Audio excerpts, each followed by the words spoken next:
A gente está com bastante membro novo desde a última vez que nós falamos com você.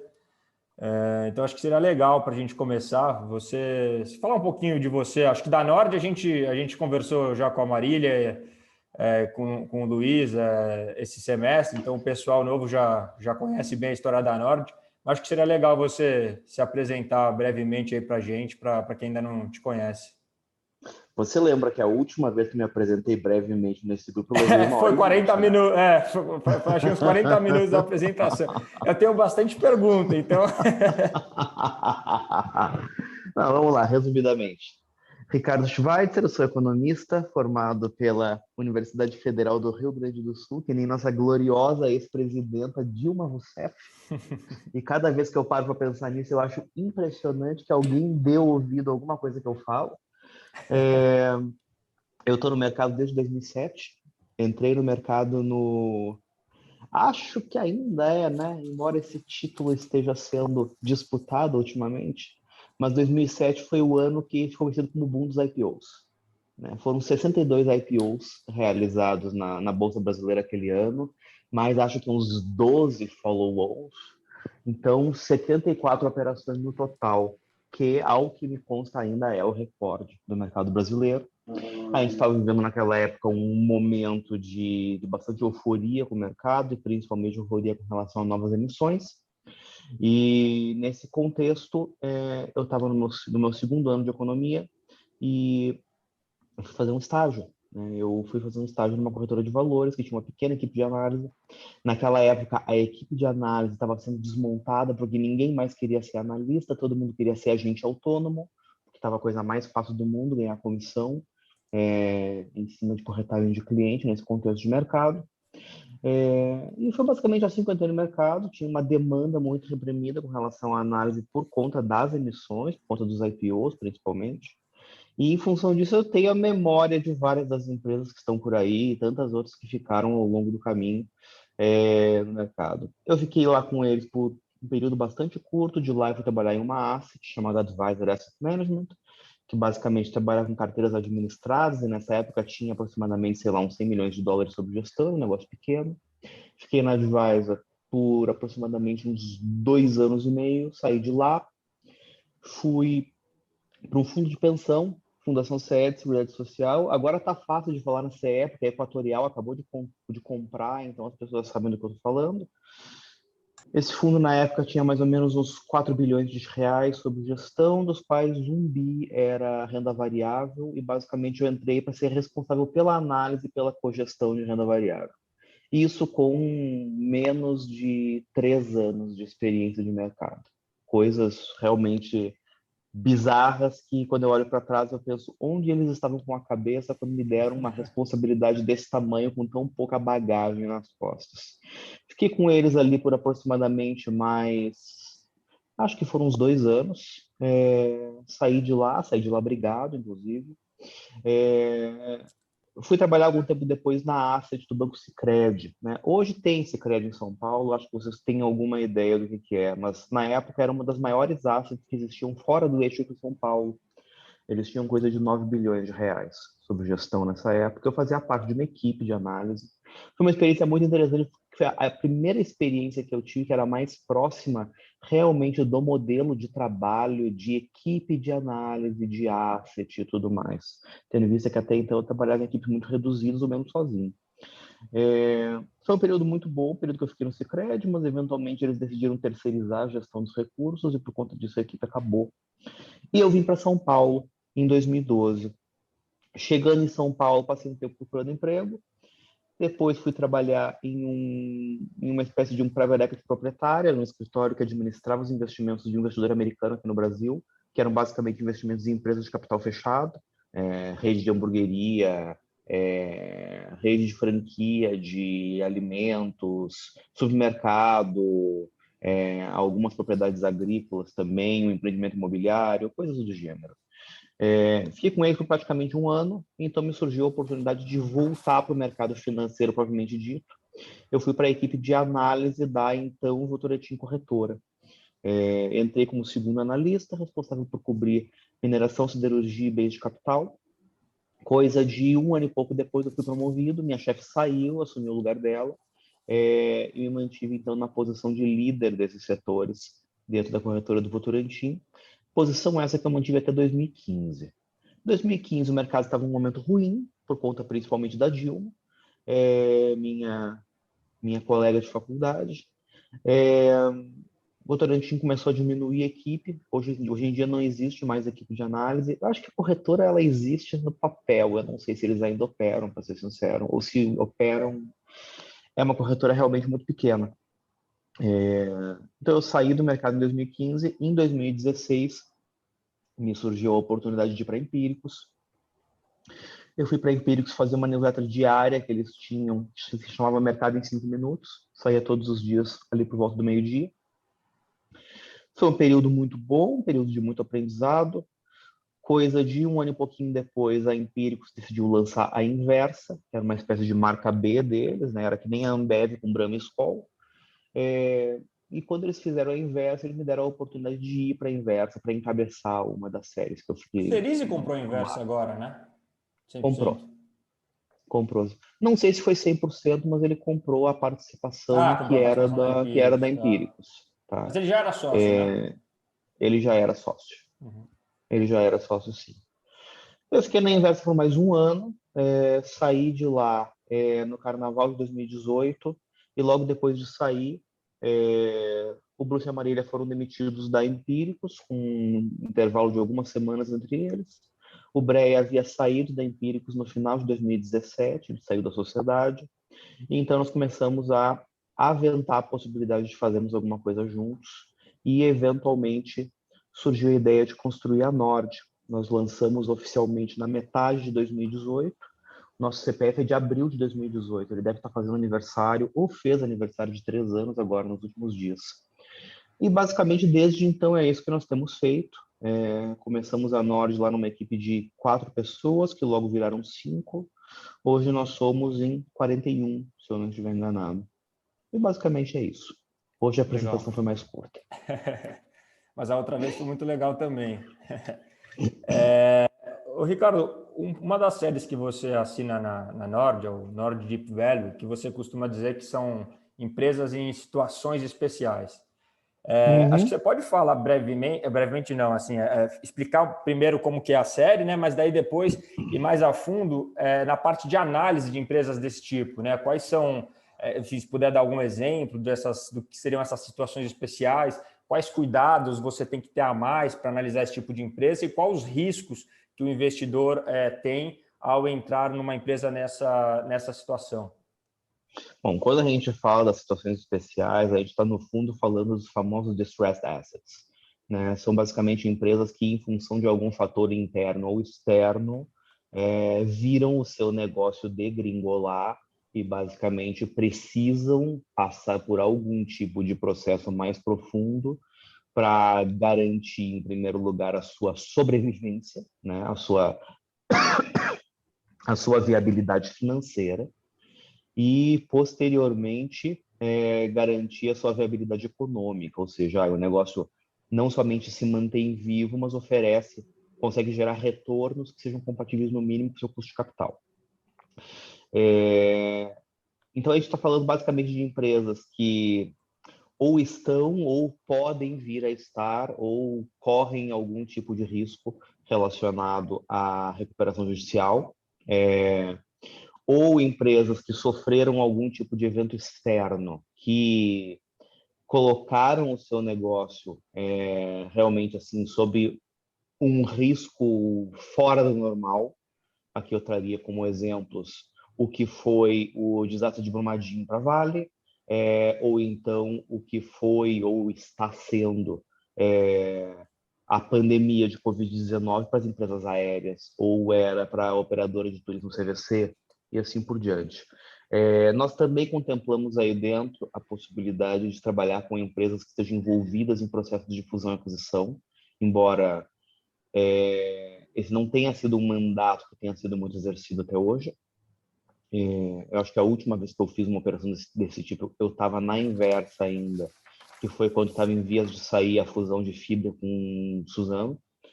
E a gente também contempla a possibilidade de trabalhar com empresas que estejam alvo de algum tipo de movimento relacionado a ativismo e governança. Ou seja, um minoritário brigando com um majoritário no sentido de destravar valor da empresa por conta de alguma decisão mais relacionada realmente à gestão. Basicamente, no entanto, a gente está falando de empresas que, em maior ou menor grau, veem os seus modelos de negócio sob estresse. E talvez hoje o exemplo maior das empresas que estão dentro do Norte Velho seja a Oi, né? A Oi, até recentemente, era o maior processo de recuperação judicial da história brasileira. Ela foi desbancada desse posto pelo Grupo Odebrecht. E basicamente uma empresa que ela já nasce cheia de problemas, né? Ela nasce da fusão de duas empresas que eram muito complicadas, de um lado a Telemar, do outro lado a Brasil Telecom. Ainda por cima, no meio do caminho, é uma empresa que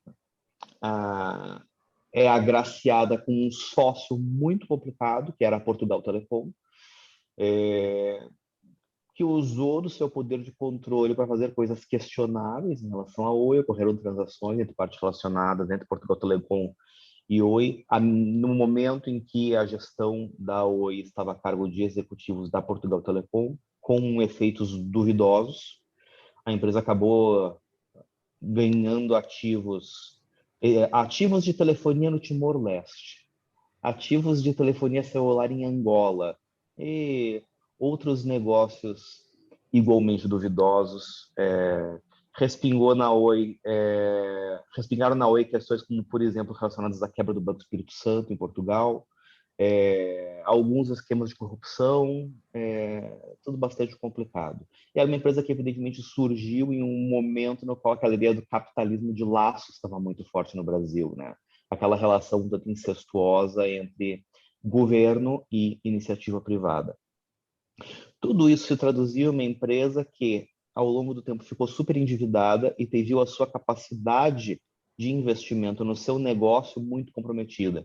E o negócio de telecom, ele é caracterizado pela necessidade de grandes reinvestimentos por conta dos constantes avanços tecnológicos.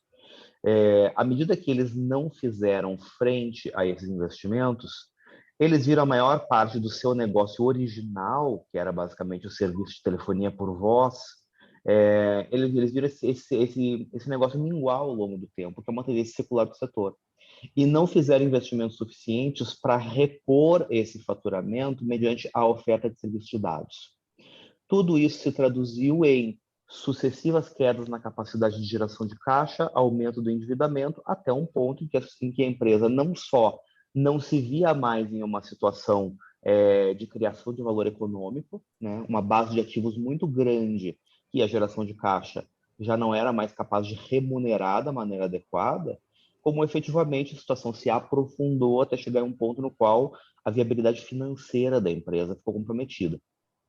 Ou seja, tudo mais constante, com dívidas vencendo e geração de caixa em queda, eles iam ficar sem caixa, eles iam ficar insolventes. No momento que isso aconteceu, eles deram, então, a partida para o processo de recuperação judicial. E é exatamente aí que a empresa entra no caso do Deep Value. Respondendo a sua pergunta sobre as questões especiais que a gente precisa olhar nesse tipo de tese, a primeiríssima questão que a gente precisa olhar é exatamente a viabilidade financeira, ou seja, essa empresa vai ter caixa? Essa empresa vai ter caixa para continuar trabalhando e tentando virar a própria situação? Porque se a empresa, porventura, se ver no risco de ficar sem caixa, acabou, entende? É morte cerebral, né? A empresa que está lá numa situação que, do ponto de vista econômico, ela não gera valor, ela é uma empresa que ela é equivalente a um paciente que está na UTI respirando por aparelhos. Enquanto existir caixa, enquanto existirem meios de obter caixa e manter a empresa rodando, você tem alguma chance de reverter a situação. Reverter a situação em que sentido? Olhar para o negócio e avaliar quais são as possibilidades de pegar aquele negócio que hoje não gera valor e fazer com que ele volte a gerar valor. Só que isso só vale enquanto tiver caixa. Então, preocupação número um, no caso de empresas, no caso de distressed assets, como é que está o caixa. E o que pode ser feito para, eventualmente, levantar mais caixa. Você tem a flexibilidade de emitir mais dívida, essa dívida ela pode ser emitida a um custo e a um prazo de pagamento que dê para você uma sobrevida suficiente para você tentar fazer alguma coisa. Você tem ativos que você pode vender, qual é a liquidez desses ativos, existem potenciais compradores. Com isso, você tem uma visibilidade de, olha, quanto tempo você tem para tentar fazer alguma coisa que faça com que essa empresa volte a ser lucrativa. Então, resolvido esse primeiro problema, superado esse primeiro problema, a segunda questão é, beleza, tem caixa. O que dá para fazer com isso que ainda tem aqui? Porque imagina a seguinte situação, imagina que a gente está no começo do século XX, a sua empresa tem caixa, só que o seu ativo é uma fábrica de velas. Tipo assim, por mais que você tenha a caixa para ficar rodando eventualmente por 2 anos, muito provavelmente ninguém vai querer a merda da sua empresa, porque você tem uma tecnologia completamente obsoleta que não serve para absolutamente nada. Então, no fundo, o valor da sua empresa é o caixa, mais um monte de sucata de todos os ativos que você tem ali que não tem mais serventia alguma. Então, a segunda pergunta é, assumindo que a empresa tem caixa para sobreviver por tempo suficiente para fazer alguma coisa, qual é essa coisa que pode ser feita? Vou dar um outro exemplo dessa mesma natureza. Eternit. Eternit não é uma tese que está dentro do Deep Value, tá? Eu estou só exemplificando. O coração da Eternit, na verdade, era a extração de amianto e, consequentemente, a fabricação de telhas utilizando esse material. E era um negócio que gerava um caixa animal, assim. Eternit já foi uma linda pagadora de dividendos. O único problema é que o amianto é cancerígeno e, eventualmente, a extração do amianto ela foi severamente limitada e as aplicações foram muito reduzidas e, principalmente, assim, a aplicação de amianto para construção hoje é um negócio que eu acho que, se ainda existe, é resquício ou então já não existe mais. O que significa que, basicamente, o negócio original da empresa morreu. Aí a primeira pergunta era, ok, eles têm caixa para sobreviver enquanto eles tentam pensar em outra coisa? Ok, tem. Beleza. O segundo passo é, qual é essa outra coisa? O que a empresa pode fazer a partir disso aí? E eles, de fato, vêm desde então trabalhando na produção de telhas, de revestimentos e de outros itens a partir de outras matérias-primas e estão aí tentando provar a viabilidade econômica desse negócio. Aí a terceira pergunta vai ser: primeira pergunta, tem caixa? Ok, tem caixa. Segunda pergunta, tem alguma outra coisa para fazer? Ah, tem alguma outra coisa para fazer. Isso gera valor? Aí a gente pode chegar à conclusão, olha, tinha caixa, tinha alguma coisa para fazer, isso que a gente tentou fazer, puta, deu errado. No fundo, a empresa volta para o buraco de novo. Ou, eventualmente, pode continuar existindo sendo um negócio que gera pouco valor, e, eventualmente, sei lá, não existe tanta atratividade assim na avaliação das ações e tudo mais.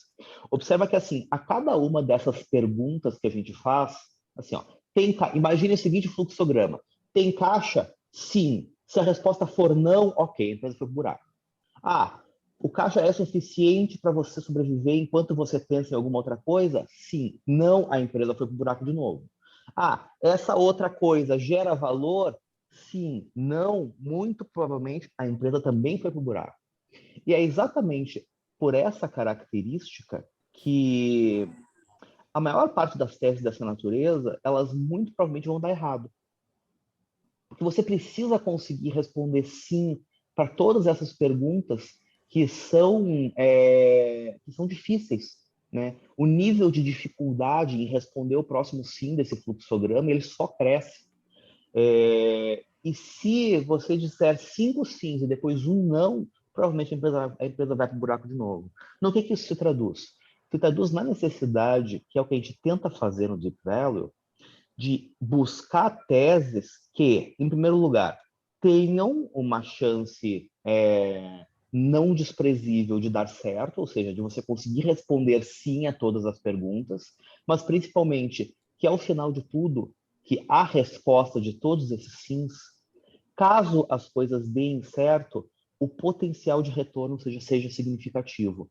Inclusive porque esse potencial de retorno provavelmente vai ter que remunerar não somente o valor em risco que foi colocado naquela tese de investimento em si, mas também vai ter que repor o valor de todos que deram errado.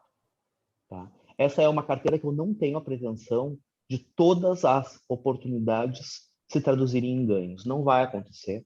Inclusive, a gente já tem históricos de perdas ao longo do caminho. A expectativa que existe ali, isso sim, é que os casos que deem certo, mais que compensem os valores que foram colocados nos casos que deram e darão errado. Basicamente é isso. Perfeito. Em casos de turnaround, qual, digamos assim, uma empresa que, por exemplo, você acompanha, a empresa, antes dela ficar muito ruim, ela vem numa fase de declínio, ela não fica ruim do dia para a noite. Qual que é Na o maior parte dos sinal? casos. E assim, pensando dessa forma, qual que é os sinais que a gente deve ficar atento como possíveis pontos de inflexão, né, nesses tipos de caso? Mudança de gestão, enfim, alguma aquisição, alguma mudança da parte de modelo de negócio. O que a gente pode ficar atento quando é esse tipo de caso? A inflexão a qual você se refere é o negócio está muito ruim e começa a ter chance de ficar bom? Isso. Por exemplo, Eu acho que só para dar um exemplo, um ponto de, assim, eu acho que um caso recente que muita gente vai ter conhecimento é o caso da Via Varejo quando mudou de gestão. Então, assim, ali foi uma espécie de um sinal ali que podia estar mudando alguma coisa. Eu diria para você assim, sinais típicos, tá? Eles podem estar presentes, mas não necessariamente eles se fazem presentes. Eu acho que mudança de gestão costuma ser um sinal importante. Alguma mudança significativa em composição acionária, acionista de referência, bloco de controle, porque isso costuma preceder mudança de gestão. A efetiva sinalização de um plano concreto, tá? Porque geralmente a empresa que vem em declínio, quando você analisa discurso de gestão, você percebe ao longo do tempo uma série de inconsistências temporais de discurso que dão a eterna sensação de que estamos fazendo alguma coisa, mas não temos muita clareza a respeito do que estamos fazendo. Tá? Isso você pode peguem releases de resultados de empresas que hoje estejam passando por reestruturação e vejam como era a inconsistência de discurso lá atrás. Eu tenho um exemplo na minha cabeça que talvez seja muito bom, embora seja uma empresa que não está no Deep Value, porque eu acho que já passou. Mas vejam lá atrás os releases de resultados da Alper, quando ela ainda era Brasil Insurance. Isso aí vai remontar lá, sei lá, 2007, 2008, e a empresa vai nesse rema-rema aí por quase 10 anos. E é muito visível como o negócio começa a declinar e o discurso começa a ficar complexo. De repente começa a ter aquelas coisas assim, nossa, 3 vezes no ano a empresa anuncia consultoria para fazer reavaliação interna, reestruturar a gestão. Aí começa a aparecer começa a aparecer, sei lá, Galeazzi, começa a aparecer Alvarez e Marçal, começa a aparecer aqueles caras que geralmente você chama quando você vê que o seu negócio está afundando e você não sabe direito o que você está fazendo. Esse tipo de coisa costuma ser yellow flag de tem alguma coisa errada. E os sinais de que as coisas podem começar a dar certo geralmente vem nesses pontos que eu mencionei: mudança de gestão, mudança de acionista, de bloco de controle, apresentação de planos, de iniciativas mais concretas. E aí, efetivamente, você tem que se debruçar em cima desses planos e iniciativas para entender se aquilo ali faz sentido ou se é basicamente, sei lá, Eastman Kodak dizendo que agora vai emitir uma criptomoeda. Foi uma coisa que a gente viu há coisa de, sei lá, uns 2 anos atrás. Mas basicamente é por aí. Perfeito. Como analista, quando você começa a analisar, estudar uma companhia que você não conhece, que você ou se conhece até um conhecimento superficial sobre ela, quais são os primeiros passos que você dá com o objetivo, obviamente, de conhecer melhor essa empresa? Quais são as primeiras coisas que você gosta de olhar, o que você gosta de entender do ponto de vista do negócio? Quais são essas coisas? Minha receita típica: formulário de referência, release de resultados entre os últimos 8 a 12 releases de resultados, ou seja, estou olhando para 2, 3 anos. Eu quero ver não somente como que os números evoluíram, mas como o discurso da gestão evoluiu ao longo desse tempo. Eu quero ver se aquilo que o cara estava falando há 3 anos atrás continua tendo consistência com o que ele fala hoje.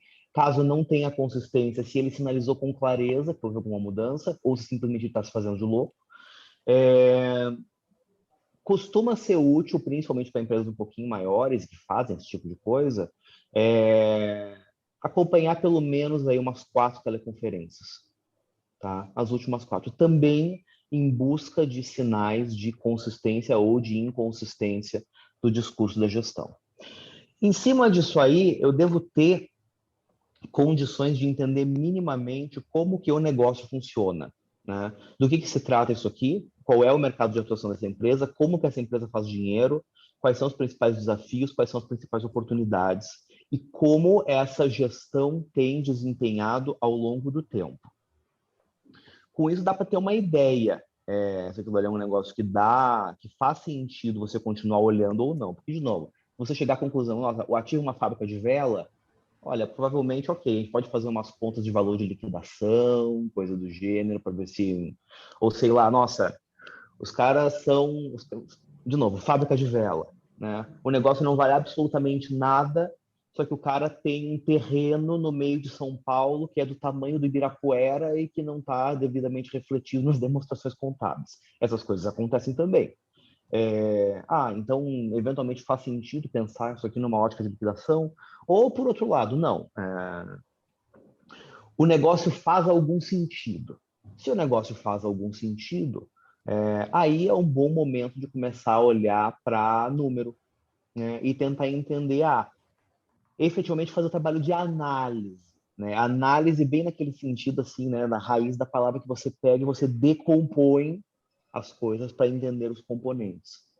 Aí você vai para cima dos números, começa a fazer conta para entender quais são os principais drivers de crescimento de faturamento, quais são os principais drivers de margem de contribuição, o que esse cara precisa fazer para melhorar o retorno sobre o capital investido dele, como que esse retorno sobre o capital investido pode se traduzir em um retorno sobre o patrimônio líquido em um patamar legal, tem alguma decisão a ser tomada ali do ponto de vista de eventualmente mexer na operação de forma que aquilo ali altere a eficiência operacional do negócio, ou do ponto de vista de eficiência operacional, o negócio já é aquilo que pode ser, já está no seu potencial. Nesse caso, tem alavancas do lado financeiro que possam ser mexidas, vale a pena pensar nessa empresa com uma maior alavancagem financeira, ou essa empresa precisa reduzir a alavancagem financeira, ou seja, o que dá para buscar em termos ótimos ali dentro do ponto de vista de margens, do ponto de vista de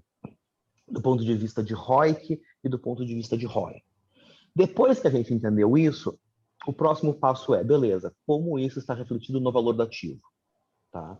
O mercado está precificando isso aqui como uma empresa que gera, sei lá, 5% de ROI ou 30% de ROI, e o que efetivamente eu acho que essa empresa tem condições de gerar mediante o atendimento daquele requisito.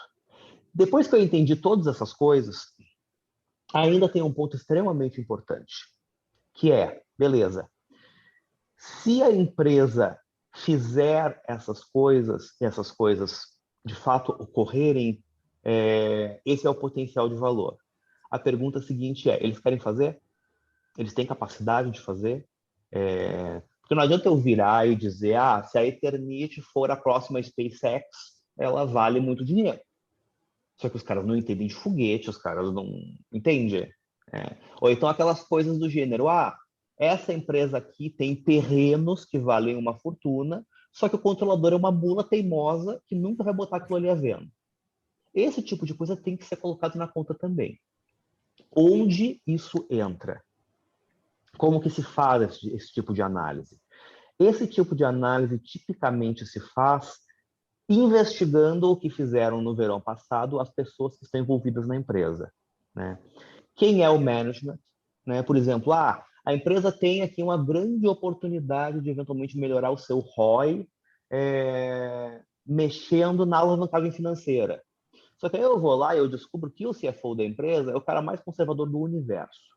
E ele tem total apoio de toda a gestão e tudo mais, e aquela empresa vai ser caixa líquido para sempre.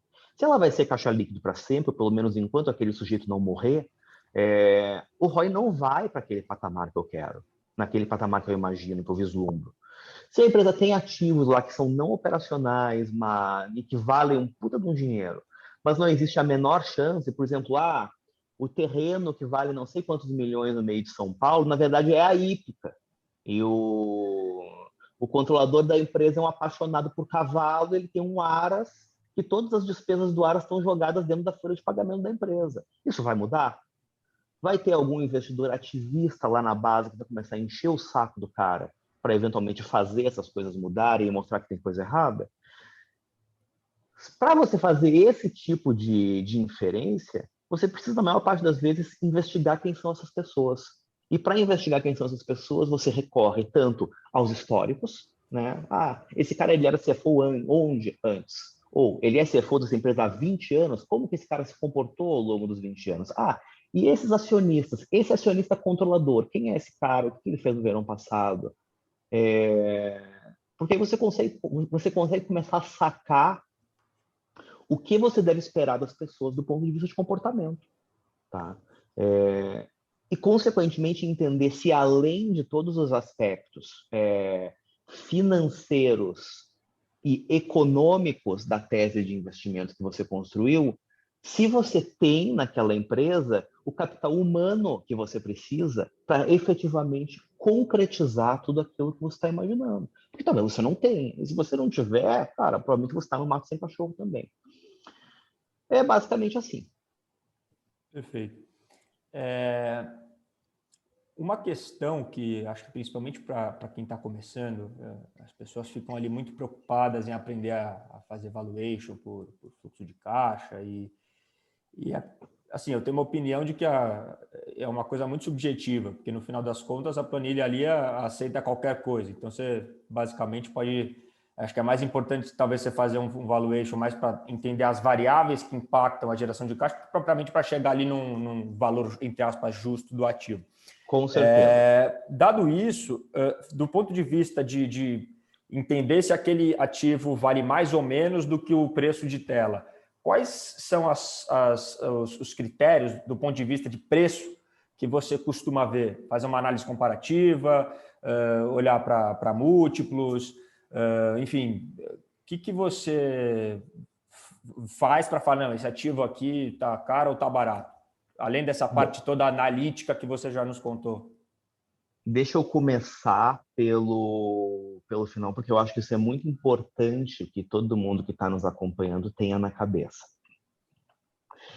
A geração que veio antes da minha no mercado era basicamente um pessoal que ali estava na transição. Eu trabalhei com gente, pessoal que entrou no mercado, sei lá, nos anos 70. Quando o cara entrou no mercado nos anos 70, que era tudo analógico, como que se fazia valuation, né? O meu primeiro mentor, ele contava que as empresas divulgavam os resultados, afixando os balanços em papel num quadro de cortiça que ficava no saguão da bolsa. E os analistas ficavam se acotovelando ali para ver os números. E faziam aquelas coisas, evidentemente, assim. Se você está ali se acotovelando, mais ou menos como se você estivesse vendo, sei lá, uma lista de aprovação no vestibular, na época que as pessoas faziam isso indo pessoalmente nas faculdades e não entrando na internet, você não vai pegar todos os números do balanço, copiar ali na mão, fazer uma análise horizontal, vertical, fazer a decomposição. Não era assim. O que os caras faziam no limite? Naquele primeiro momento, acabou de sair o resultado, o cara olhava lá, lucro líquido, quantidade de ações, fazia lá o lucro por ação e calculava o PL. E calculava o preço, o valor patrimonial. E a análise instantânea, digamos assim, era muito só isso. A primeira geração, depois dessa, que ainda é linha intermediária, você começa a ter algum nível de sofisticação, você sai um pouco pura e simplesmente da análise de múltiplos, você começa a ter um pouco mais de recurso para fazer algumas coisas. A gente está falando de um período no qual computador ainda era uma coisa muito mais complicada de usar do que é hoje, e era um recurso limitado. Tá? A gente ainda está falando de pessoas que, sei lá, eu tive uma chefe que ela conta, como que a gente sabia que a empresa ia divulgar resultado no dia? Abrindo o jornal. Você chegava de manhã no escritório, estava lá a Gazeta Mercantil, você abre, surpresa, resultado da CSN. Tá? E lá é você catar número no jornal para jogar dentro de uma planilha, sei lá, Lotus 1, 2, 3, alguma coisa precária para caramba, para fazer meia dúzia de conta. Observem que, principalmente quando você tem pouco recurso quantitativo, como era a realidade dessa época, o qualitativo ele era muito importante. O que aconteceu? Veio a minha geração. A minha geração, assim, eu nasci em 85. Eu comecei a usar computador em 90 e pouquinhos. Eu já tinha acesso à internet em 96. Tá? Eu faço parte da primeira geração que já nasceu nativa, praticamente, no computador. E, consequentemente, com acesso a recursos computacionais, etc. e tal. Valuation, como vocês conhecem hoje, isso é um negócio da minha geração. Do tipo, eu sou o mago do Excel, eu sei fazer um modelo de 5.000 linhas. Isso é um negócio da minha geração. Para que eu quero alertar vocês? O que acontecia de maneira muito marcada quando eu entrei no mercado era a ideia de que, porque eu posso fazer um modelo de valuation bonito, elaborado, complexo, eu tenho na minha mão todas as respostas. E o problema é exatamente o que você falou. O modelo aceita qualquer coisa. É trash in, trash out. Você tem que entender a qualidade das premissas que você coloca ali dentro. E a qualidade das premissas que você coloca ali dentro depende fundamentalmente do seu entendimento qualitativo do negócio. Ou seja, voltamos para a época dos resultados no quadro de cortiça. Você continua precisando entender o negócio antes de qualquer coisa. Eu fico um pouco assustado quando eu vejo, vou fazer uma análise. O cara vai lá, ele nem sabe direito o que a empresa faz, mas ele tem os últimos 10 anos de resultados tabulados dentro de um Excel e ele começa a fazer projeções.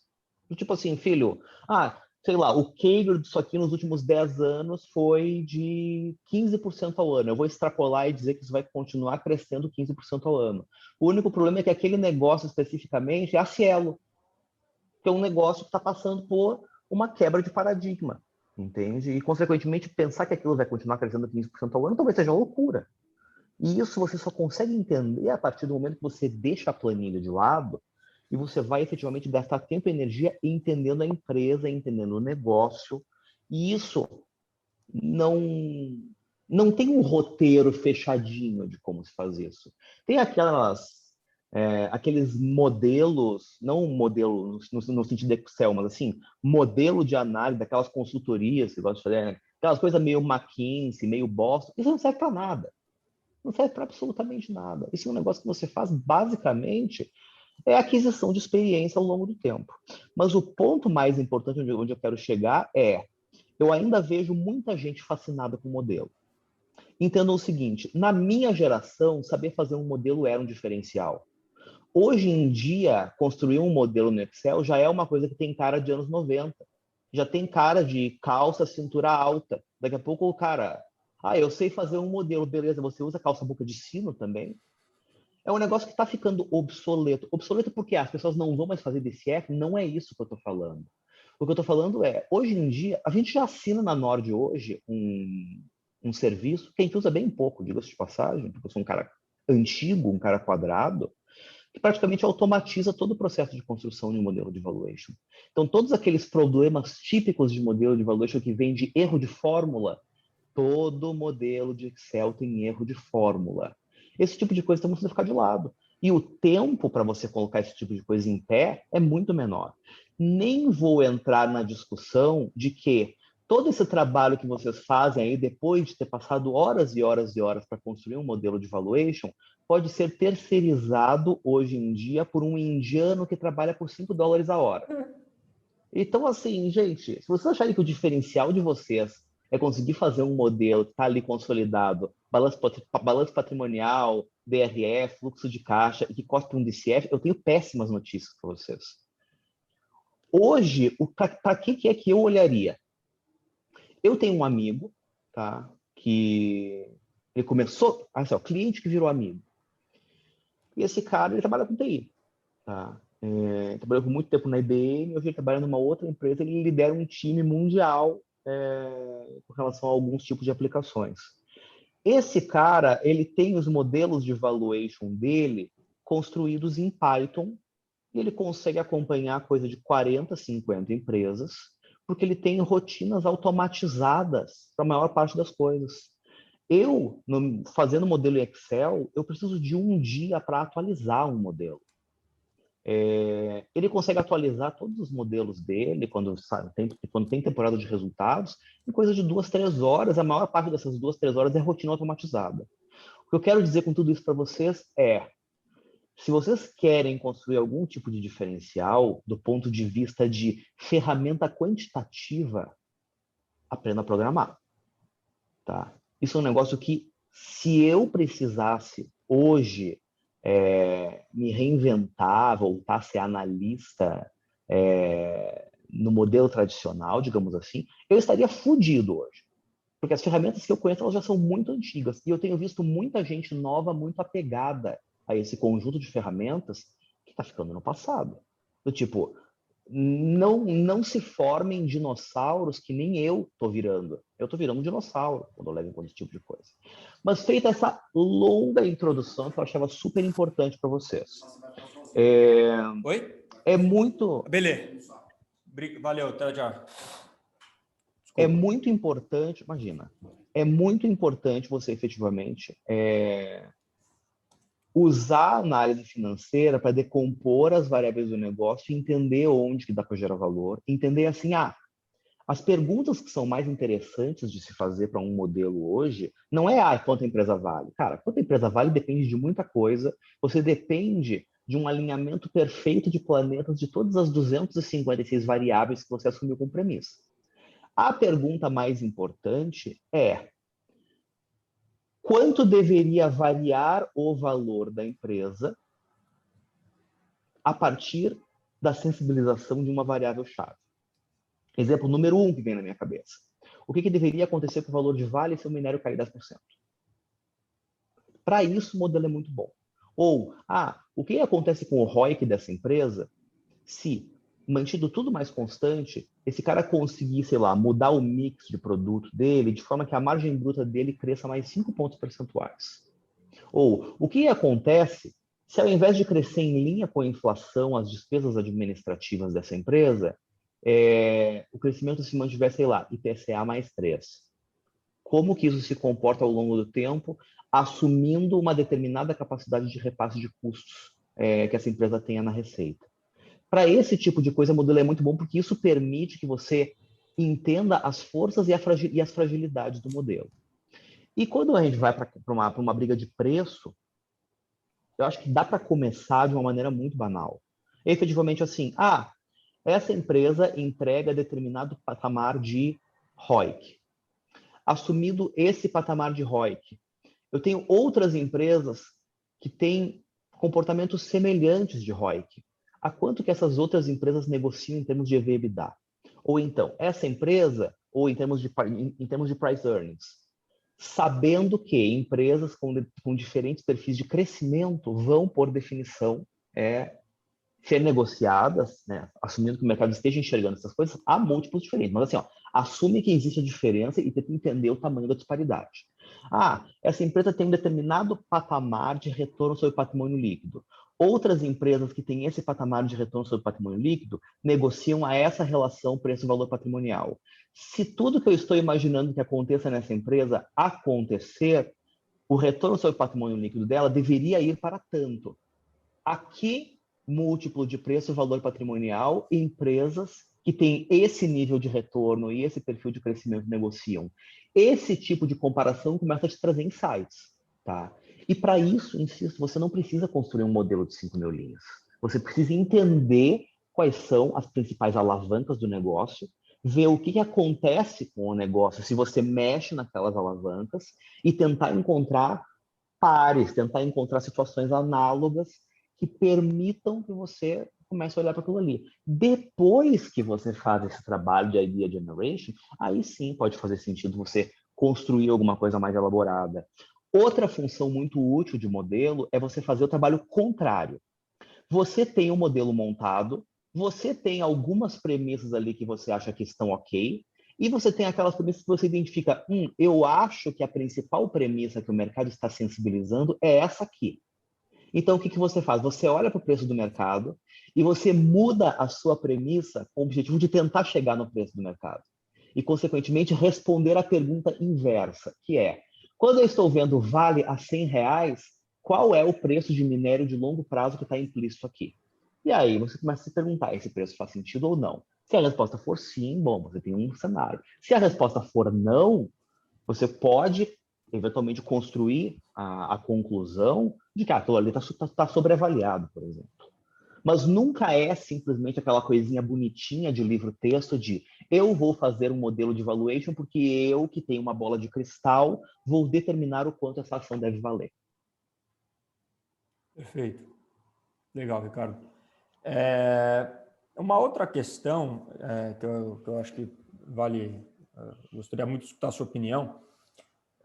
Recentemente a gente teve uma mudança de regra contábil, que é o tal do IFRS 16, que muda lá a forma de contabilização de aluguéis, enfim. E aí a gente vê muitas empresas que agora trazem de volta a amortização de arrendamento, que na prática seria a despesa de aluguel, e acaba inflando o EBITDA. Como que você faz, então, assim, você hoje, como que você faz para adaptar uma DRE, por exemplo, e uma DFC, para trazer para algo mais próximo do que era antes dessa regra, que, na minha opinião, acaba essa regra distorcendo muito alguns números da companhia. O que você pensa em relação a isso e como analista, como que você, digamos assim, limpa o balanço para não ser impactado por esses efeitos contábeis? Eu acho assim, quando a gente olha para os números, da contabilidade por competência, tá? Como vai ser o caso lá do que está na DRE, a gente nunca pode perder de vista que esses são números que são sujeitos a uma série de premissas e julgamentos da administração da empresa, tá? O que eu quero dizer com isso para você? Houve uma mudança associada ao IFRS 16? Houve, tá? Isso traz alguma necessidade de ajuste? Traz, mas essas necessidades de ajuste, elas não são uma novidade, tá? Em que sentido? Você sempre tem alguma coisa que você tem que ajustar. Seja uma despesa que tem um efeito não caixa, não recorrente, o cara está jogando dentro do EBITDA, que talvez não fizesse sentido, porque não é caixa e não é recorrente. Ou então, ao contrário, o cara está reconhecendo alguma coisa como operacional. Sei lá, o cara está despesando CAPEX. Ou ao contrário, o cara tá capitalizando despesa. Esse tipo de coisa sempre existiu e sempre vai existir, tá? No caso do IFRS 16 especificamente, tá? Que não é uma matéria que eu conheço a fundo, eu diria para você o seguinte: quais são as dificuldades que existem ali? À medida que aquilo ali infla o EBITDA, a primeira coisa que você tem que ter em mente é: a empresa dá para você a abertura do tamanho do impacto daquilo ali? Se ela dá a abertura do tamanho do impacto daquilo ali, você pode simplesmente expurgar e fazer as comparações, tá? Às vezes a empresa não dá para você no número a abertura daquilo ali, mas se você perguntar para o RI, ele te fala. Se eu perguntar para o RI, ele te fala, você também consegue ajustar. Em alguns casos, você não vai conseguir ajustar. Nos casos que você não vai conseguir ajustar, a sua principal preocupação precisa ser todos os pares dessa empresa que você está avaliando estão contabilizando isso da mesma maneira? Se eles estiverem contabilizando da mesma maneira, você consegue fazer uma comparação intrasetorial relativamente justa. Tá? Mas muito provavelmente, no limite, você perdeu qualidade na análise. Me veio agora na cabeça aqui um outro exemplo que não tem a ver com o IFRS 16, mas que exemplifica isso que eu quero dizer. Tem a ver com as siderúrgicas. Gerdau, CSN e Uzi Minas, as três, elas têm, em algum nível, operações próprias de mineração. No caso da CSN, não preciso dizer que é uma operação enorme, porque agora, enfim, é uma empresa separada, a CSN Minérios. No caso de Uzi Minas, a mineração Uzi Minas, eles chegaram um certo período ali a exportar a parte de minério, depois pararam, basicamente só atende Patinga. E Gerdau, a mesma coisa, é uma operação que se tornou bastante pequena. Houve uma época que eles até divulgavam ela como unidade de negócio separado, e aí eles voltaram a divulgar dentro. Por que eu estou falando nisso? À medida que as siderúrgicas elas também consomem minério de ferro, no caso, nesses três casos, Gerdau, CSN e Uzi Minas, as unidades de mineração são, ao mesmo tempo, fornecedoras da unidade de siderurgia. Isso criava, e eu estou dizendo criava porque talvez com a abertura de capital da CSN Minérios isso tenha mudado e eu não sei, uma situação bastante peculiar. Todo mundo olhava e via que a margem bruta da CSN na siderurgia era muito maior do que a de Gerdau e de Uzi Minas. Qual era o segredo?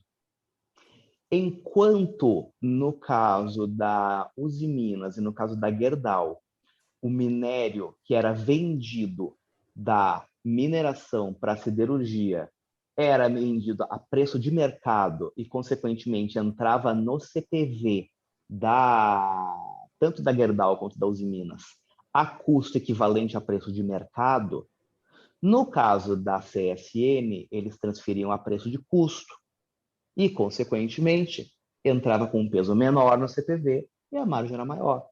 Aí você vai dizer, mas isso é uma sacanagem e tal. Qual era a questão? O mercado sabia. Tá? À medida que o mercado sabia, que o mercado incorporava essas coisas nas contas, conseguia normalizar aquilo ali e chegar à conclusão de que, na verdade, a discrepância de rentabilidade dessas operações de siderurgia não é tão grande quanto o número está dizendo para você. Então, respondendo para você de maneira bastante ampla e genérica com relação ao IFRS 17, você tem que ir atrás do número e ajustar, e se isso não for possível, você tem que, no mínimo, averiguar se todos os demais pares do setor estão em uma situação parecida que façam com que aquele número seja comparável ou não. Perfeito. Ricardo, só antes de eu continuar, para mim controlar o tempo, quanto tempo mais ou menos a gente pode ficar? Porque se deixar aqui, é o tema que eu mais... Isso aqui, eu estou tendo uma aula brilhante sobre a coisa que eu mais gosto de escutar, então eu não vou parar de perguntar nunca. A gente pode fazer mais meia hora. Perfeito. Até 1h30 eu posso seguir. Show. Então, falando mais um pouquinho da parte de análise, que eu quero aproveitar esse tema para aprender com você, porque você é uma referência nesse aspecto. Vantagens competitivas. Como analisar se uma companhia possui vantagens competitivas e qual a importância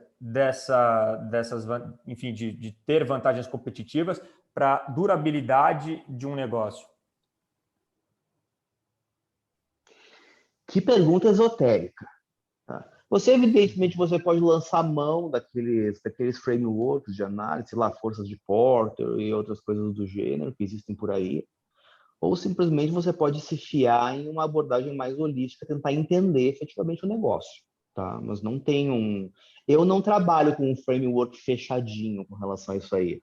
O que eu faço esse é o negócio da empresa, eu tento entender esse negócio feito um retardado, consumir o máximo de informação possível a respeito desse negócio para entender quais são os rumos daquilo ali e entender de que maneira aquilo ali pode impactar a empresa.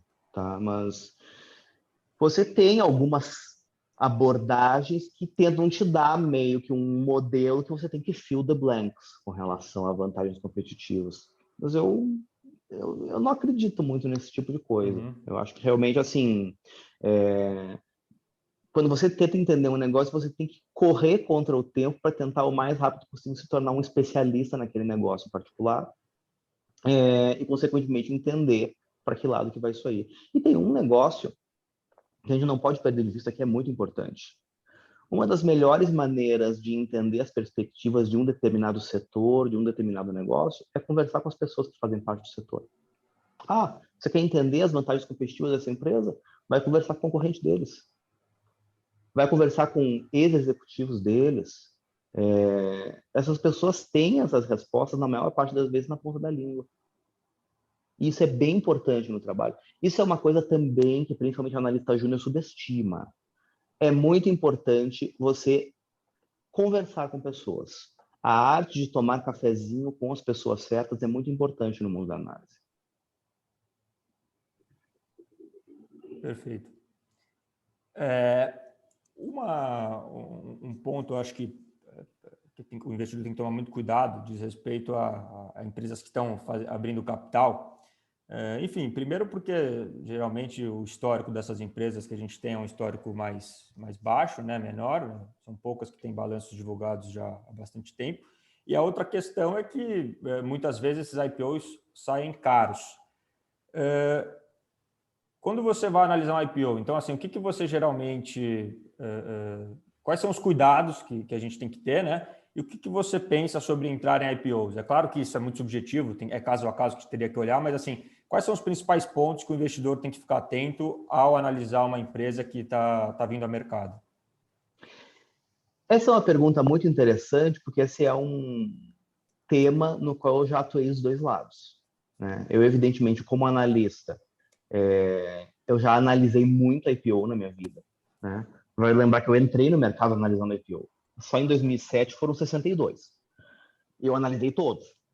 E, ao mesmo tempo, eu já participei de processo de IPO, né? Eu já estive do outro lado do balcão. E principalmente a partir... Então, vamos lá, deixa eu dividir em dois essa resposta e deixa eu começar pela segunda parte. Quando você já participou do processo de um IPO, você se dá conta de como a assimetria de informação é grande. Porque quando eu participei do processo de IPO, em primeiro lugar, eu tinha acesso ao management da empresa.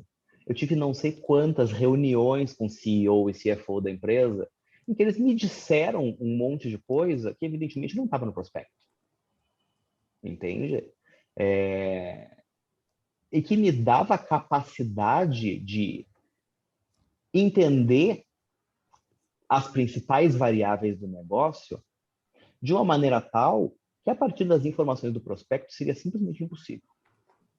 Tá? Porque não está no número. Em primeiro lugar, a abertura, né? No prospecto, na maior parte das vezes, as empresas te dão aquilo que elas são obrigadas do ponto de vista contábil. Ponto, acabou. Tá? E quando você vai para essa conversa em bases mais gerenciais, o cara te diz um monte de coisa a respeito de como a empresa funciona, quais são os principais drivers. E o cara efetivamente te diz quais são planos futuros que não necessariamente estão ali. Tá? Por exemplo, a empresa diz lá no prospecto que, sei lá, 30% dos recursos da oferta são destinados a aquisições. Mas ele não disse para você que ele tem um pipeline já de 6 empresas que estão em avaliação, que o ticket médio dessas operações é de tanto e que o múltiplo que ele está almejando nessas operações é de tanto. Mas para mim ele disse. No que isso se traduz? Quando eu sou um analista que participo do sindicato de uma oferta, eu vou pegar todas aquelas coisas que a empresa me disse e vou traduzir aquilo em premissas do meu modelo de valuation que eu vou apresentar para os investidores institucionais que o meu banco me fizer visitar para participar da oferta. E eu vou chegar lá, com esse cara com uma quantidade e uma qualidade de informação tão maior do que a do prospecto, e ainda por cima com um modelo pronto para ele brincar. Em alguns casos eu vou chegar no buy side e o cara também vai ter um modelo pronto já, e a gente vai comparar premissas, e ele vai dizer, isso aqui é impossível, isso aqui faz sentido, isso aqui eu não sabia. E isso tudo vai acontecer com uma vantagem informacional tão grande, mas tão grande em relação àquela com a qual conta o investidor, pessoa física, que tudo que tem na mão é um prospecto, que é um documento feito por um monte de advogado para cumprir uma exigência legal e que, do ponto de vista de qualidade de informação, é uma merda, que, sinceramente, tem que ter muita coragem para entrar no IPO. Tipo assim, se você analisar um IPO única e exclusivamente a partir do prospecto, você tem que entender assim, ó, o seu entendimento da tese deve ser no máximo dos máximos de 20%. No máximo. Porque a informação quente não está ali. Tá? Isso tudo faz com que seja muito difícil entrar em IPO. Muito difícil. Não é um jogo que o playing field é nivelado. Tá? De novo, assim, gente, eu já participei de processo de IPO. A quantidade de informação e a qualidade de informação com a qual eu contava e que eu passei para os meus clientes institucionais era brutalmente maior do que a informação que o investidor, pessoa física, que só tinha o prospecto com o que contar, tinha na mão. Não é um jogo igual. Então, assim, eventualmente dá para ganhar dinheiro participando de IPO, cara, de vez em quando pode aparecer alguma coisa que efetivamente está vindo a um valuation muito fair e que não tem nenhuma grande pegadinha, etc e tal, e você consegue entrar na oferta. E aí, hoje em dia, você tem uma disputa fodida na hora lá do book, porque tem um monte de pessoa física que não sabe o que está fazendo, que quer participar também, aí eles colocam um lock-up de não sei quantos dias. Para chegar no final do dia e dizer para vocês, olha, eu acho que hoje a IPO virou um negócio meio jogo viciado. E não é de graça que vocês dificilmente me veem opinando sobre a IPO na Nord. A maior parte das... A gente já teve agora, nas últimas semanas, sei lá, 18 operações canceladas. Sabe quantos desses 18 prospectos eu abri? Eu não abri nenhum. Nenhum. Porque eu sei que a informação não está ali. Eventualmente, a gente fala sobre algum IPO, a gente fala porque acho que existe um apelo comercial nisso. Mas eu faço análise de IPO a partir do que está no prospecto com a consciência de que nem 20% da informação está ali. Legal. E que naquele momento tem algum filho da puta que tem os 100% de informação. Entende? Não é assim, tá todo mundo no escuro junto. Não, não é. Não é. O pessoal que é visitado pelos bancos que estão participando da oferta tem 1 milhão de vezes mais informação a respeito daquela operação do que você. O cara recebeu o analista para fazer o Investor Education. O cara passou um monte de informação para ele. E se o cara for suficientemente grandinho, ele também recebeu o management da empresa. No mínimo, RI, CFO, em alguns casos, CFO e CEO. O cara faz um monte de pergunta. Entende? E você acha o quê? Eu tô aqui lendo o prospecto, eu sou bonzão, eu vou saber mais a respeito dessa empresa do que aquele cara lá? Não vai. Não vai acontecer. O mundo é feio, gente. Legal, perfeito. Eu acho que, do ponto de vista do seu processo de análise, eu acho que a gente falou bastante, ficou bem claro.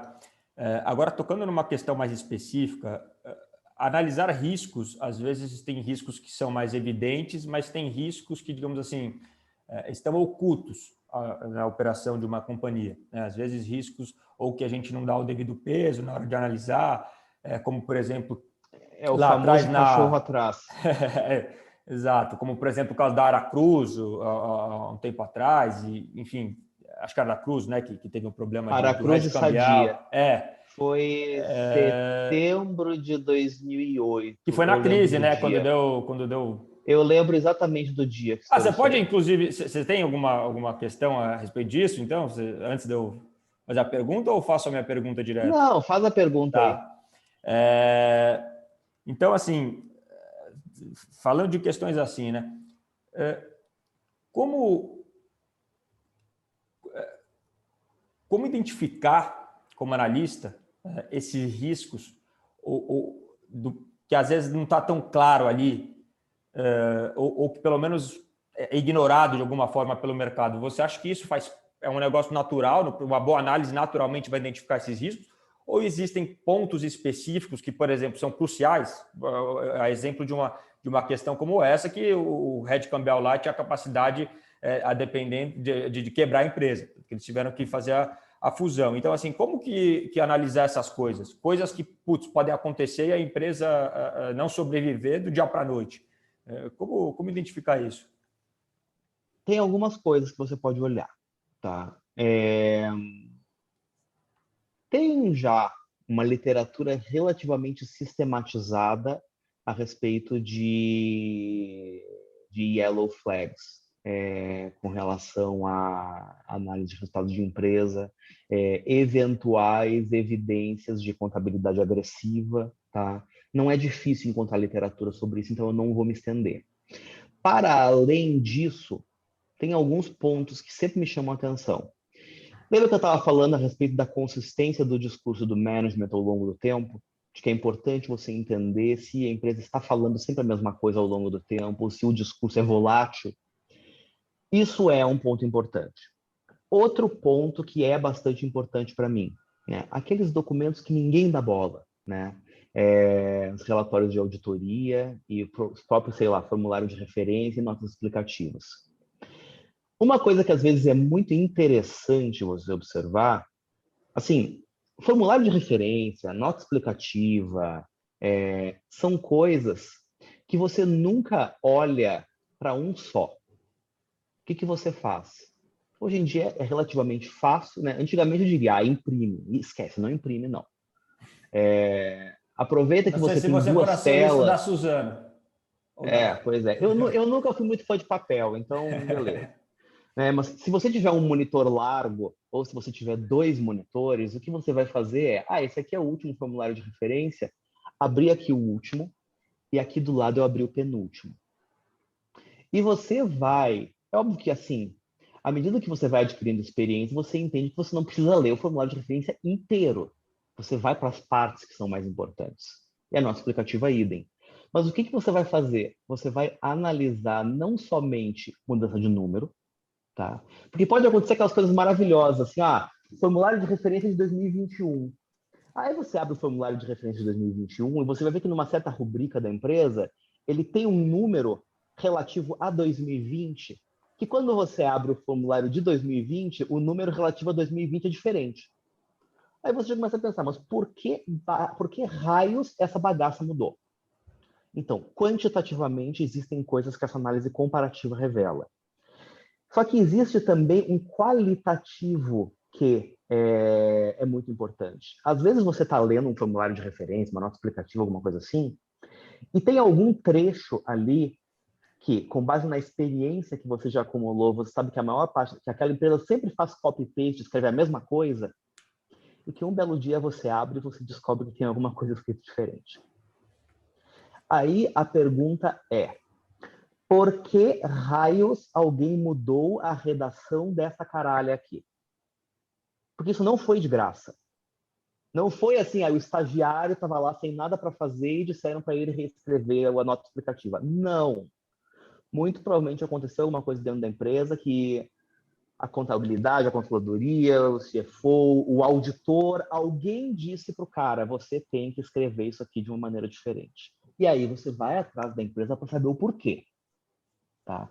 Dá para pegar muita coisa. Esse talvez seja um dos trabalhos mais subestimados do mercado financeiro. É fazer leitura comparativa dos documentos que ninguém lê. Tá? Ver se o número do passado mudou. Sabe aquela coisa, no Brasil até o passado é incerto? Isso é verdade. Tá? E acontece nos números das empresas também. E por que o discurso mudou? Por que a forma que isso aqui está escrito mudou? Às vezes as mudanças são sutis. Só que essas mudanças, às vezes, significam muita coisa. Outro ponto que é muito importante é a experiência, de fato, conta. Antes de ver um caso, como foi o caso lá de Aracruz e o caso de Sadia, talvez eu não tivesse como analista a mesma reação, os mesmos goosebumps que me dão hoje quando eu vejo uma empresa que, independentemente da sua operação, tem grande parte do seu resultado final vindo de ganho financeiro. Por quê? Porque eu vi no passado isso acontecer com duas empresas que todo mundo batia palma para os resultados financeiros maravilhosos. Nossa, esses caras aí são uma puta de uma trading, até o dia que não foram. Tá? O que eu quero dizer com isso? Olhar para o passado, isso de novo é uma coisa assim, cara, quando eu tinha idade de vocês me falavam isso, me dava um sono, me dava um tédio. Ah, o que esse monte de velho quer que eu fique olhando para o que já aconteceu? Cara, olha para o que já aconteceu. Porque, por incrível que pareça, as coisas se repetem bastante, tá? Então, faz muito sentido você olhar para grandes casos de red flags no passado e tentar fazer a reconstituição do crime. Porque quando você faz a reconstituição do crime, você enxerga as evidências que estavam lá e que ninguém viu na época, você fica mais esperto para as coisas que podem acontecer no futuro. Traduzindo tudo isso para você, eu acho que para esse tipo de coisa, cabelo branco importa. Enquanto a gente não tem cabelo branco, o que a gente faz? A gente pode construir a nossa base de conhecimento a partir de todas as cagadas nas quais todo mundo que viveu antes da gente caiu. Estudem história das empresas. Legal. Processos de fusões e aquisições, né, das companhias, enfim, tem alguns que geram muito valor, mas também tem muitos casos aí, historicamente, que destroem muito valor. Eu sei que é claro, é muito. O maior valor que a maior parte dos M&As cria é para o ego dos CEOs envolvidos. Pode apostar. Escritórios de advocacia e os IBs. Assessoria financeira, os IBs. Nossa, isso aí dá uma grana desgraçada. Eu vim pegar uma água aqui, mas eu estou ouvindo você. Maravilha. Então, assim, muitas vezes esses processos eles acontecem e eventualmente, a primeira reação do mercado é de precificar o cenário da perfeição, né? Como se aquilo lá fosse... Agora não tem risco de dar errado. Quando você tem uma empresa que e você as sinergias, o valor presente das sinergias. Que é o negócio mais subjetivo que existe. Mas, enfim, quando você está, então, tem uma empresa que você, às vezes, até já está recomendando, ou que já tem ou que você já acompanha, conhece bem, e aí anuncia uma fusão ou uma aquisição relevante. Tem algo que você costuma buscar saber para falar, putz, essa aquisição realmente ela parece que vai gerar valor? Ou é mais esperar e ver o que vai acontecer enfim, qual que é o seu processo quando esse tipo de operação acontece? De imediato, eu acho que a primeira coisa que você tem que olhar é quais são os múltiplos implícitos daquela operação para cada uma das partes e, consequentemente, você entender assim, tudo mais constante, qual ação deveria subir, qual ação deveria cair, tá? No meio da aquisição. E basicamente foi nisso aí que eu me dei bem com a recomendação que eu tinha lá atrás da combinação de fibra e de Suzano. Tá? Basicamente, assim, a maior parte do mercado estava achando que a coisa ia sair num múltiplo tal que favoreceria os assinantes de Suzano em relação aos acionistas de Suzano, perdão, ao invés dos acionistas de fibra, ia acontecer exatamente o contrário. Tá? Quando a gente combinava os negócios, né, nos termos que foram efetivamente anunciados para a operação, a gente chegava à conclusão de que fibra estava relativamente mais barato naquele preço, né, de quando foi anunciado do que Suzano.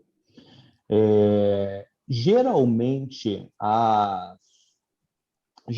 essas operações de fusão e aquisição, elas vêm muito com esse discurso de valor presente das sinergias.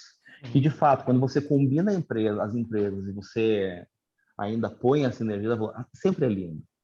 Mas, exatamente como você mencionou, na maior parte dos casos, essas coisas não se concretizam da maneira como as pessoas imaginam. E, consequentemente, o mercado, eu acho que hoje ele está um pouco mais maduro no sentido de não precificar tudo isso antecipadamente, né? De não ficar esperando o ovo, né? De não trazer a valor presente o ovo, vocês sabem onde, né? Eu acho que hoje o mercado está um pouco mais esperto, mas o discurso é sempre lindo, é sempre maravilhoso. Tem que tomar muito cuidado. A conta básica é essa, do tipo assim, ó, foi anunciada a transação, os termos é esse, você vai lá, você faz conta para combinar os dois negócios, você entende quanto de cada empresa está contribuindo para o negócio, efetivamente. Geralmente, uma das ações, assim, em uma operação de M&A, geralmente uma das ações acaba estando subavaliada, tá? De uma das duas partes. E às vezes você tem a felicidade de ter enxergado, né, antes qual era a que estaria mais em conta, né? Perfeito. Você E, tenta simular cenários relacionados à fusão. certo. E quando são, principalmente acho que acontecem mais aquisições nesse sentido, quando são empresas que não são listadas, e aí eventualmente, enfim, você tem menos informações a respeito daquela companhia. Tem algum aspecto diferente quando é esse tipo de processo ou acaba sendo no fim Tem. a mesma coisa? A conta imediata que o mercado faz quando uma empresa listada anuncia a aquisição de alguma coisa é como o valuation dessa empresa que está sendo adquirida se compara ao valuation pelo qual esta empresa que a adquiriu está sendo negociada. Tá? Geralmente, digamos assim, sei lá, a empresa negocia 10 vezes EBITDA. Aí o cara anunciou a aquisição de alguém lá que é relevante, inclusive, né? O valor da aquisição é relevante, e a aquisição foi, sei lá, 5 vezes EBITDA. Provavelmente o mercado vai gostar. Tá? A não ser que venha aquele sentimento assim de, meu Deus do céu, vocês estão comprando alguma coisa que não faz sentido nenhum, né? Uhum. Eu tô louco para dizer aqui, tipo Magazine Luiza comprando Jovem Nerd, mas eu não vou dizer isso. Vai que o futuro mostre que eu tô errado, que eu não sei mais nada. A não ser que o negócio não faça sentido nenhum, se o múltiplo, se o valuation implícito da empresa adquirida for menor do que o valuation implícito da empresa adquirente, geralmente a reação no mercado vai ser positiva. Tá? Porque no limite, o que aquele pessoal vai fazer? Você trouxe para dentro da sua empresa esse EV, essa outra empresa menor, a EV/EBITDA. O EBITDA dessa empresa hoje é tal.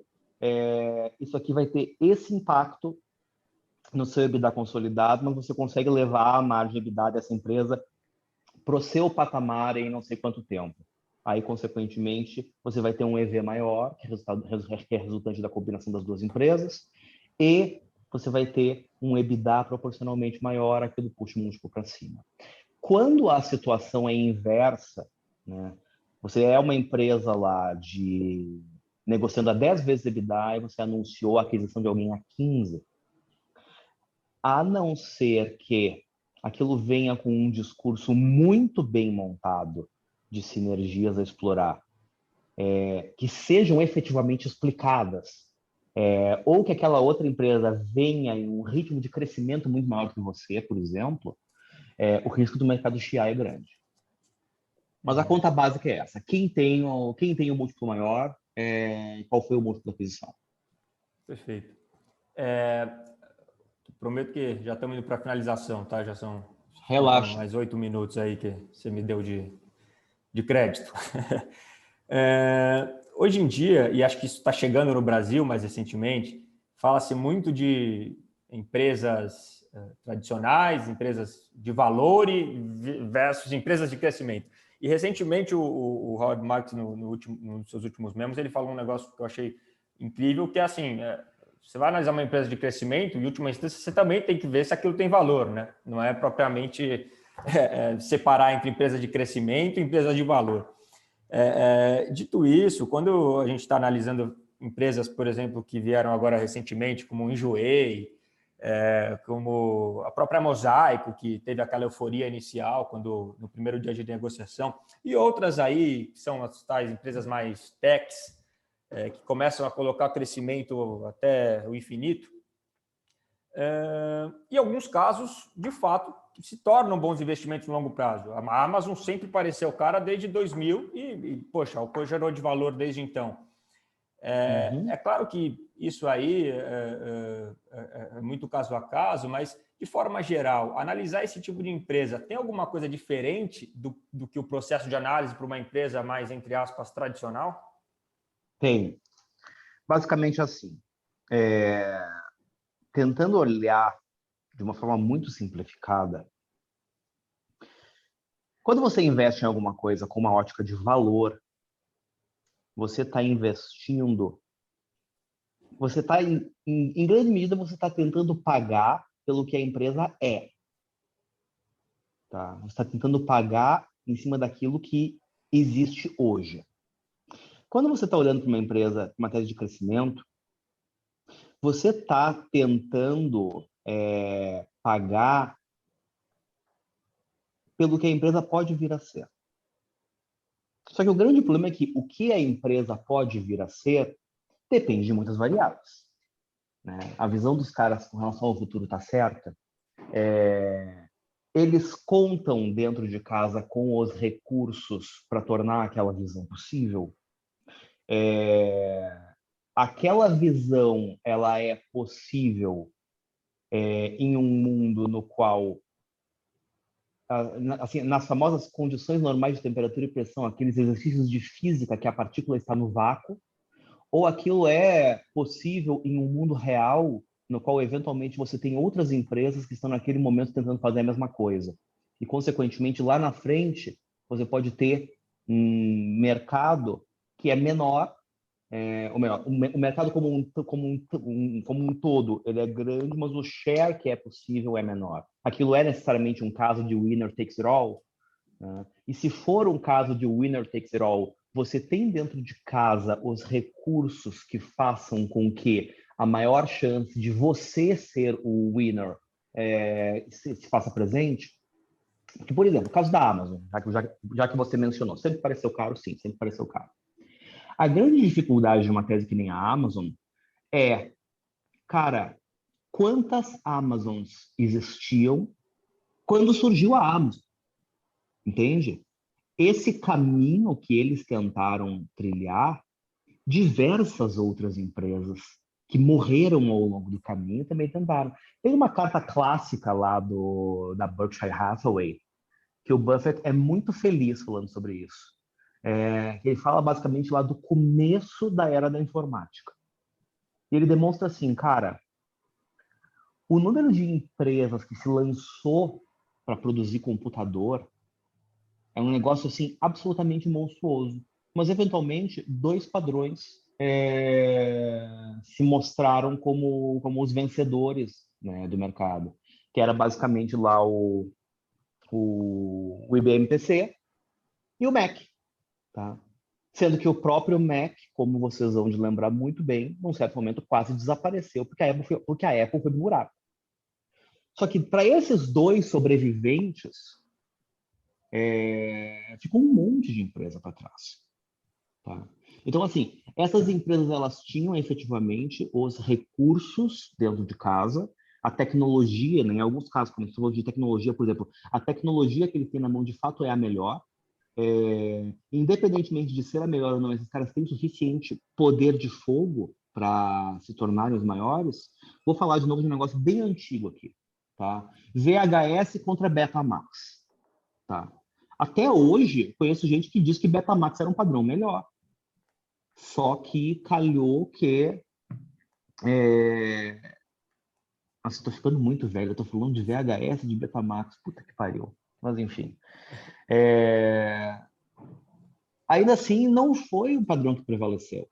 Não bastava nem você ser somente o melhor. Às vezes é questão de você ser o maior, de você ter mais dinheiro, de você ser mais rápido, de você ter as pessoas certas ali dentro. Tá? Então, assim, quando você olha para uma tese de crescimento, tá? Eu, particularmente, assim, ó, eu não sou bom na análise de teses de crescimento. Tá? Eu não gosto de pagar por crescimento futuro. O que eu eventualmente gosto é de encontrar alguma coisa muito barata que possa eventualmente ter um grande potencial de crescimento futuro que ainda não está no preço. Mas se encontrar alguma coisa que tem um grande potencial de crescimento futuro, mas que já tem no preço embutido um grande crescimento futuro, eu não costumo me dar bem com esse tipo de tese, tá? Mas eu acho que passa muito por entender efetivamente os elementos qualitativos, entender as pessoas que estão ali dentro, os recursos que estão ali dentro, é, entender qual é o comportamento dos demais players que estão ali. Não adianta você ser ótimo naquilo ali. Não adianta, cara, sei lá, você é faixa preta de jiu-jitsu, maravilhoso, você fez a sua lição de casa, você vai na academia, você tá shapeado, você faz dieta, você treina todos os dias. Beleza, só que o seu oponente é o Anderson Silva. Tipo, acabou, entende? Não vai adiantar, não vai adiantar. E esse é um negócio que eu acho que hoje faz muito sentido as pessoas olharem com atenção, porque tem alguns segmentos nos quais a gente realmente tem empresas. É... Sabe aquela coisa, por exemplo, cara, Mosaico veio para o mercado precificado mais caro que Alphabet, mais caro que Google, traduzindo. Do tipo assim, esses caras são tão bons assim. Ah, enjoei, tá? Essa Como para vocês mim é a podem coisa mais imaginar, bizarra que existe. eu tenho pavor Não de consigo enjoei. entender isso. Eu também não consigo entender. Se alguém que aqui estiver participando aqui quiser me explicar enjoei, eu realmente aceito, porque eu não consigo, tá? Mas o ponto onde eu quero chegar é, vocês já observaram que todo mundo está fazendo marketplace? Aham. Todo mundo quer ter um marketplace, todo mundo quer ter um super app, É que só todo falar que tem mundo tem marketplace alguma dá para coisa. fazer 100 vezes qualquer múltiplo, né? Aí vale a Cara, pena. na boa, eu vou entrar no meu Tinder e vou escrever que eu sou um marketplace. Pronto. Valoriza o Resolvido a passe. minha vida. Tá, mudei de patamar de valuation. Pronto. Resolvido a minha vida. A grande questão é a seguinte: existe espaço para todo mundo que quer ter um marketplace, ganhar dinheiro e ser bem sucedido, e todos esses negócios se pagarem, e toda essa roda viva que a gente está vendo, das pessoas gastando cada vez mais para adquirir cliente, etc. e tal. Isso tudo se sustenta, aí a gente vai ser sustentado pela AME para sempre, comprando as coisas de graça nas americanas? Do tipo assim, gente, não, não é sustentável. Eventualmente, alguém vai ganhar dinheiro nessa história? Cara, acredito. Alguém vai. Agora, boa sorte para você para descobrir se quem é o vencedor dessa história é a Magalu colocando o Jovem Nerd dentro do super app deles, se o vencedor da história é o Banco Inter com o super app deles, se o vencedor da história é o Rappi, se o vencedor da história, sei lá, é o PicPay, que deve estar ganhando um monte de dinheiro de novo com as minas oferecendo código no Tinder. Se o vencedor da história é o OnlyFans, boa sorte. Eu não consigo enxergar. Perfeito. Até achei engraçado, recentemente eu escutei acho que um Stock Pickers do Parreiras, aí ele estava falando, né, reclamando que os IPOs saem caros, não sei o quê. Aí perguntaram para ele quais que ele tinha Mas eles entrado. têm joelho, Então, Gão. isso que eu ia falar. Aí perguntaram para ele quais que eles tinham entrado, ele falou, a gente entrou no enjoei. Pô, como assim? O cara tá reclamando e... Assim, evidentemente, respeito profundo, né? Claro, Quem sou eu eu achei para engraçado questionar a gestão do todo-poderoso verde, tá? Mas, tipo assim, eu não sei o que eles estão enxergando. Só que eu tenho a consciência, inclusive, que o nível de informação que ele tem a respeito de Enjoei é muito maior do que o nosso, porque eles foram visitados pelos analistas que fizeram o IPO, que, por sua vez, devem ter passado 5 semanas num retiro de yoga com os fundadores do Enjoei. Então, assim, de novo, o campo não é nivelado, cara. Isso aqui é futebol de várzea numa ladeira. O perfeito. Parreira sabe sobre Enjoei coisas que eu, você e todo mundo que está aqui não sabe. Se essas coisas que ele sabe são suficientes para justificar a posição dele em relação a Enjoei ou não, isso o tempo dirá. Legal. E aí, para a gente encerrar, e juro que não foi o Gabriel que pediu para fazer essa pergunta, o que você espera aí de um analista que quer trabalhar com você? Cara, eu acho que, em primeiro lugar, vontade de aprender. Eu acho assim, ó, o analista, por definição, ele tem que ser um cara Isso que eu vou dizer agora é uma coisa muito complicada. O analista, por definição, ele tem que ser um cara que ele tem que ser capaz de olhar para a realidade em torno dele e aquilo fazer ele pensar. Tá? Em outras palavras, o analista vai no supermercado comprar papel higiênico e começa a pensar na Suzana. Tá? O grande desafio é o cara não se tornar um chato bitolado por conta disso. Né? Um cara que também só pensa nisso e não consegue. Porque a grande questão é a seguinte: se os fundamentos das empresas refletem os negócios dessas empresas no mundo real,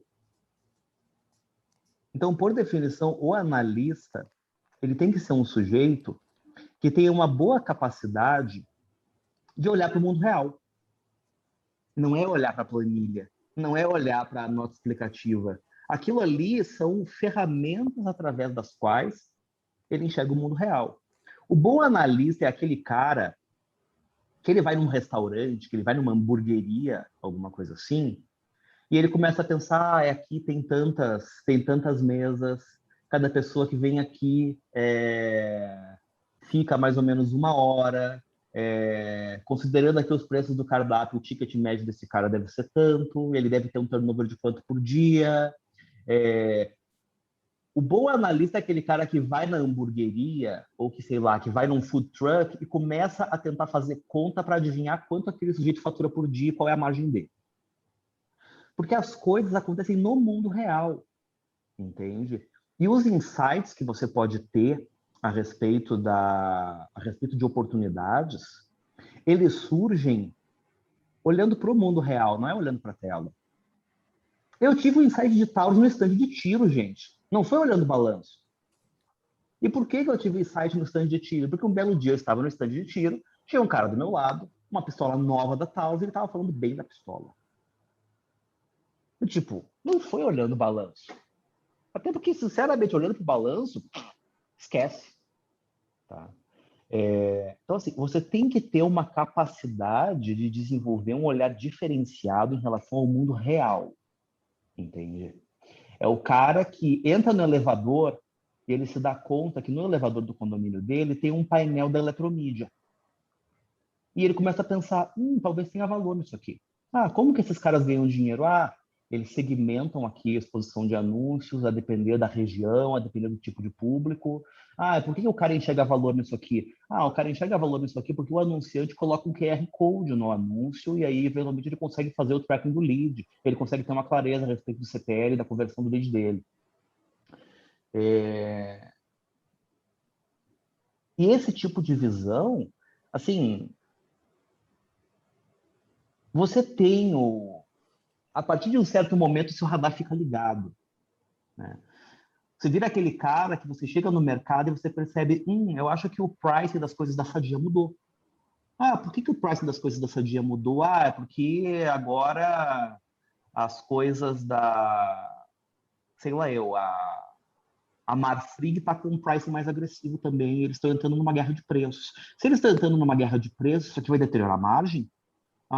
Nossa, o arroz tá caro pra caramba, né? Por que o arroz tá caro pra caramba? Como que isso aqui impacta todo o restante da... o milho tá muito caro. Cara, se o milho tá muito caro, te prepara pro frango. Porque frango é milho que pula. Esse tipo de sentimento, do tipo assim, meu Deus do céu, meio quilo de patinho tá R$ 30. Isso aqui é reflexo do que? Preço da arroba do boi tá na casa do caralho. Tá. E como que os frigoríficos ficam nessa história? Esse tipo de coisa, esses inputs, eles vêm todos do mundo real. Entende? Sabe aquela coisa? Você está na estrada e passam 50 caminhões da JSL por você. Isso talvez queira dizer alguma coisa. A não ser que você passe em 50 caminhões da JSL porque você está do lado da saída do centro de distribuição da JSL. Aí não vale, né? Nossa, você sai final de semana, sei lá, você sai final de semana, você viajou, você vai alugar um carro. Aí você vai lá no Rent Cars, você compara e você descobre que a Movida é mais barata do que todas as outras.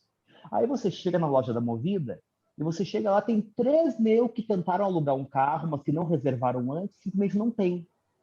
Nossa, meu, esses caras devem estar alugando carro a rodo, né? Aí você vai lá na Movida Seminovos e você descobre carro a preço bom. Nossa, esse é um modelo que deve estar funcionando. Por outro lado, você chega lá e descobre um negócio todo zoado, descobre um negócio que não está funcionando direito. Ah, Melios. Cara, eu uso isso aqui. Eu tenho plugin, mas eu acho um puta de um saco a cada vez que eu vou fazer uma compra, eu tenho que ativar aquela merda. E muitas vezes eu desisto de usar, muitas vezes não funciona. Magalu, legal pra caramba, eu não consigo usar meu cadastro. Esses inputs vêm todos do mundo real. Todos do mundo real.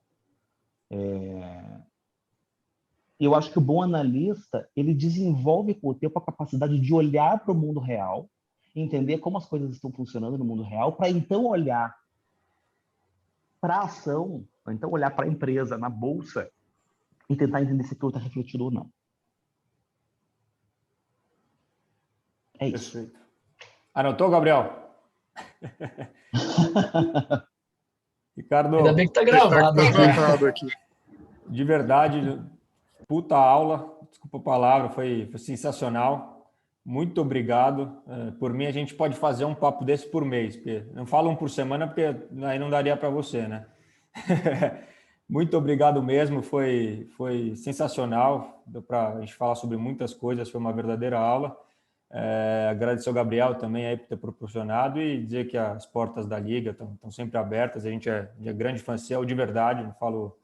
Ontem, até quando a gente falou que ia vir, o pessoal novo adorou que ia ser você. E é isso. Muito obrigado aí e até uma próxima. Cara, foi um prazer. Um por semana, definitivamente não. Um por mês, um pouco difícil, mas vocês têm o contato. Cara, Né? A gente conseguindo encaixar a agenda, eu volto quando vocês quiserem. É um prazer. show. Tudo Show. de bom para vocês. Reflitam a respeito dessas coisas que eu falei. Cara, estou à disposição para o que puder ajudar.